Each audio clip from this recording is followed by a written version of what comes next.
outrés par les cas d'insécurité enregistrés sur les paisibles citoyens et leurs biens ces derniers temps sur l'ensemble du territoire national, le président de transition, président de la République, chef de l'État, général Mohamed Idriss Déby Itno, a convoqué ce lundi 13 mars 2023 une réunion d'urgence à l'effet d'apporter une réponse appropriée à cette situation déplorable.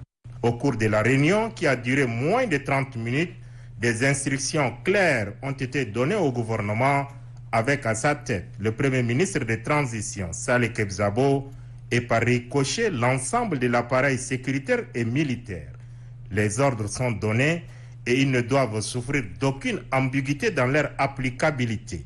Le ministre de la Communication, porte-parole du gouvernement, Aziz Mohamed Saleh, au sortir de la réunion. Il a bien évidemment félicité les forces de défense et de sécurité qui agissent nuit et jour, notamment pour que l'intégrité du territoire soit pleinement assumée, mais il ne satisfait pas de cela.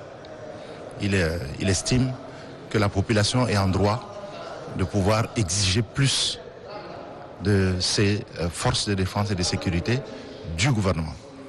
Donc c'est une intervention en termes d'instruction du chef de l'État qui n'a pas fait lieu de débat et pour lequel le gouvernement et les forces de défense et sécurité ont tous pris acte pour que les choses puissent changer et évoluer positivement dans les plus brefs délais.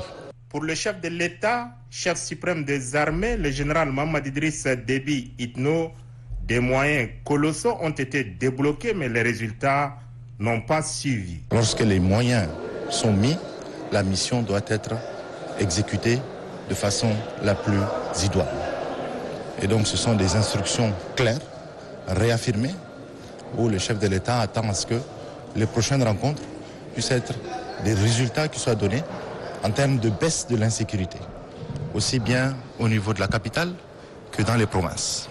La question de la justice a été également évoquée pour être déplorée au cours de la réunion. Pour le président de transition, président de la République, chef de l'État, il est inconcevable que de présumés voleurs soient arrêtés par les services sécuritaires et ces derniers soient relâchés par la suite par la justice. Il est temps que la justice, dans le cadre de son indépendance totale, fasse son travail en disséquant le bon grain des livrets à marteler le chef de l'État.